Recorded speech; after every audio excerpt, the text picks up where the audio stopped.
Hello viewers, আসসালামু আলাইকুম। আবারও চলে আসলাম আমাদের খুলনা অঞ্চলের একটি জনপ্রিয় আচারের রেসিপি নিয়ে আপনাদের মাঝে। আর এই আচারটা আমি আমার আম্মুর কাছ থেকে শিখেছি ছোটোবেলা থেকেই। এ পর্যন্ত কিন্তু আম্মুকে প্রত্যেক বছর এই আচারটা আমি দিতে দেখেছি। তো এই আচারটা অনেক অনেক মজার হয়, আর এই আচারটা দিয়ে কিন্তু বিভিন্ন ধরনের ভর্তা খেতে খুবই মজা লাগে। তো এই আচার দিয়ে কিন্তু মুড়ি মাখাটাও বেশ ভালো লাগে।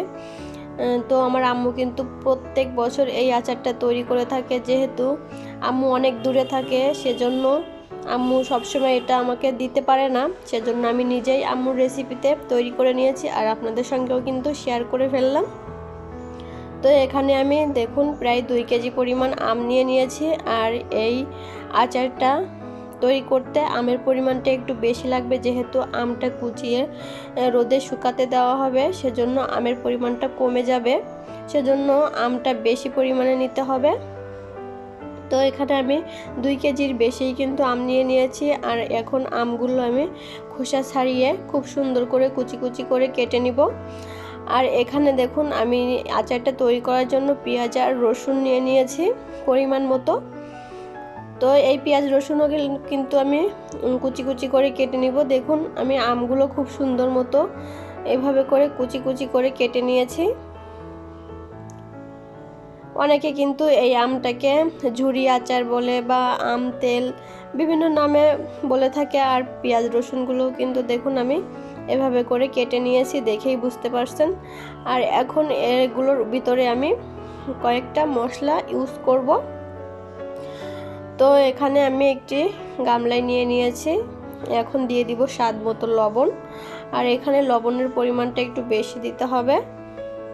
পরবর্তীতে যেহেতু এখানে আর কোনো প্রকার লবণ অ্যাড করা যাবে না, এ পর্যায়ে কিন্তু স্বাদ অনুযায়ী লবণটা অ্যাড করে দিতে হবে, দিয়ে খুব ভালোভাবে মেখে নিতে হবে।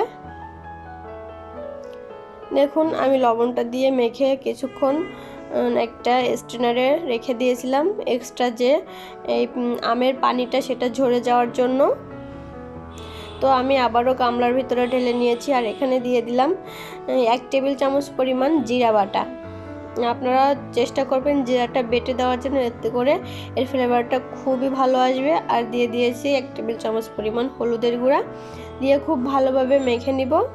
এ পর্যায়ে চাইলে সামান্য পরিমাণ শুকনো মরিচের গুঁড়াটাও দিয়ে দিতে পারেন, তবে আমার আম্মু কিন্তু এই মশলার দুইটি দিয়েই কিন্তু এই আমটা রোদে শুকাতে দেয়, এর ভিতরে কিন্তু অন্য কোনো মশলা অ্যাড করে না। এখন দেখুন আমি একটা স্টিলের বড় একটা প্লেট নিয়ে নিয়েছি। আর এর উপরে আমি আমগুলো খুব সুন্দর মতো বিছিয়ে নিব, নিয়ে এটা রোদে শুকাতে দেব। অবশ্যই চেষ্টা করবেন যে স্টিলের কোনো কিছু নিতে, এতে করে দ্রুত এই প্লেটটা গরম হয়ে যাবে আর উপর থেকে নিচ থেকে খুব সুন্দর মতো শুকিয়ে যাবে। আর মাঝে মধ্যে কিন্তু একটু নেড়ে চেড়ে দিতে হবে। এ পর্যায়ে আমি পেঁয়াজ আর রসুনগুলোর ভিতরেও কিন্তু লবণ হলুদ মেখে নিব। আর এই পেঁয়াজ আর রসুনগুলোও কিন্তু আমি রোদে শুকিয়ে নিব আমের মতো করে। তো এখানে আমি পরিমাণ মতো লবণ দিয়ে দিলাম, আর দিয়ে দিব 1/2 চা চামচ পরিমাণ হলুদের গুঁড়া, দিয়ে খুব ভালো মতো এটাও আমি মিশিয়ে নিব। আমার আম্মুকে দেখেছি এভাবে এই আচারটা তৈরি করতে। আমাদের গ্রামের কিন্তু সবাই এইভাবেই আচারটা তৈরি করে থাকে, আমাদের খুলনা অঞ্চলের। তো আমি এখানে আরেকটা স্টিলের প্লেট নিয়ে নিয়েছি, নিয়ে এগুলো এভাবে করে বিছিয়ে দিব। আর এগুলো এবার আমি রোদে শুকাতে দেব 2 দিনের জন্য।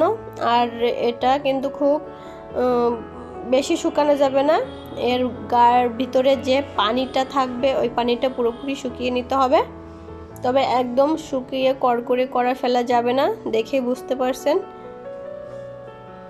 একদম শুকিয়ে কড়কড়া করে ফেলেনি কিন্তু আমি, এর যে এক্সট্রা পানিটা সেটা কিন্তু শুকিয়ে গিয়েছে। এবার এগুলো আমি সব একসঙ্গে খুব ভালোভাবে মিশিয়ে নিব।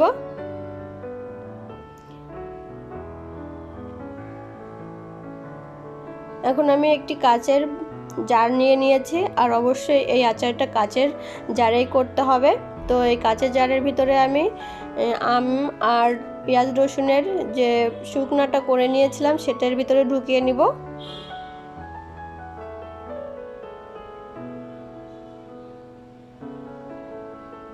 দেখুন আমি খুব ভালোভাবে ঢুকিয়ে নিয়েছি। এখন এর ভিতরে তেল আর শুকনো মরিচ অ্যাড করতে হবে। তো এখানে আমি দেখুন তেল নিয়ে নিয়েছি, এখানে আমি রাঁধুনি সরিষার তেল নিয়ে নিয়েছি। আপনারা আপনাদের পছন্দ অনুযায়ী যে কোনো ব্র্যান্ডের তেল নিয়ে নিতে পারেন। আর এখানে আমি বেশ অনেকগুলো শুকনো মরিচ, কিছু শুকনো মরিচ আমি মাঝখান দিয়ে ফেড়ে নিয়েছি আর কিছুটা আমি আস্ত নিয়ে নিয়েছি। তেলটা আমি কিন্তু রাঁধুনি নিয়েছি, আপনারা চাইলে যে কোনো ব্র্যান্ডে নিতে পারেন বা ঘানি ভাঙানো সরিষার তেলটাও নিয়ে নিতে পারেন। এখন এই তেলটা আমি চুলায় হিট করে নিব। যেহেতু আমার বাসায় রোদে দেওয়ার কোনো নাই, আমি কিন্তু আমার পেঁয়াজ রসুনগুলো চুলার নিচে দিয়েই কিন্তু শুকিয়ে নিয়েছি। আপনাদের যদি রোদে দেওয়ার ব্যবস্থা থাকে সেক্ষেত্রে আপনারা রোদে দিয়ে নিতে পারেন। তো এখানে আমি চুলায় বেশ অনেকটা পরিমাণ, প্রায় হাফ লিটার পরিমাণ সরিষার তেল আমি এখানে গরম করে নিয়েছি। আমার আম্মু কিন্তু তেলটা গরম করতো না, আম্মু হচ্ছে মাঝে মধ্যে কিন্তু রোদে দিত। যখনই এই আমটা তৈরি করতো আচারটা, তখন কিন্তু আম্মু পুরো রোদে দিয়েই এই কাজটা করতো, কোনো রান্নার ঝামেলা ছাড়াই। তো আমি কিন্তু রোদে দেওয়ার কোনো ব্যবস্থা নেই, সেজন্য এভাবে তেলটা হিট করে নিয়েছি যাতে সারা বছর কোনো এটা নষ্ট না হয়। তো আমি কিন্তু এর ভিতরে শুকনো মরিচগুলো বেশ ভালোভাবে ভেজে নিয়েছি। আর শুকনো মরিচটা তেলটা যখন হিট হয়ে যাবে তখন কিন্তু চুলাটা অফ করে কিছুক্ষণ পরে কিন্তু আমি শুকনো মরিচগুলো ভেজে দিয়েছিলাম, ভাজতে দিয়েছিলাম, এর ভিতরে দিয়ে দিয়েছিলাম। প্রথম দিয়েই দিলে কিন্তু শুকনো মরিচটা একদম পুরো কালো হয়ে যাবে, তিতো হয়ে যাবে, তখন কিন্তু আচারটা ভালো হবে না।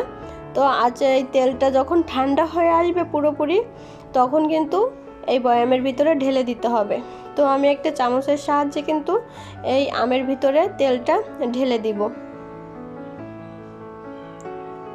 এবার আমি খুব ভালোভাবে এই তেলটা আমের ভিতরে মিশিয়ে নিব। যেহেতু এর ভিতরে আমি শুকনো মরিচ দিয়ে দিয়েছি, তো খুব সব আমের ভিতরে মরিচটা যাতে ভালোভাবে ঢুকে সেজন্য আমি চামচ দিয়ে একটু নেড়েচেড়ে খুব ভালোভাবে মিশিয়ে নিব। আর অবশ্যই কিন্তু এখানে কোনো প্রকার পানি থাকলে হবে না। চামচ ইউজ করবেন বা কাচের বয়াম ইউজ করার সময় খুব ভালোভাবে পানিটা মুছে নিতে হবে। একটু ফোঁটাও কিন্তু পানি থাকলে এই আচারটা কিন্তু নষ্ট হয়ে যাবে। আর এই আচারটা কিন্তু 1 থেকে 2 বছর সংরক্ষণ করতে পারবেন, কোনো প্রকার কেমিক্যাল বা রোদে দেওয়ার ঝামেলা ছাড়াই। কিন্তু দেখুন দারুণ মজাদার আচার তৈরি করে ফেললাম। আর এই আচারটা কিন্তু ভর্তা, বিশেষ করে আলু ভর্তা, মুড়ি মাখা, বিভিন্ন ধরনের ভর্তাতে কিন্তু এই আচারটা খুবই মজা লাগে। আর আচারি ভুনা খিচুড়ি, তারপরে আচারি মাংস, এই আচারটা দিয়ে তৈরি করলে অসম্ভব মজার হবে। তো আমার এই আচারটা যদি আপনাদের কাছে ভালো লাগে অবশ্যই কমেন্টস করে জানাবেন, আর অবশ্যই একবার হলেও ট্রাই করবেন। আর কিন্তু লাইক দিতে একদম ভুলবেন না, কারণ আপনাদের একটা লাইক আর কমেন্টস আমাকে অনেক বেশি উৎসাহিত করে। আমার ভিডিওটি দেখার জন্য সবাইকে অসংখ্য ধন্যবাদ। আল্লাহ হাফেজ।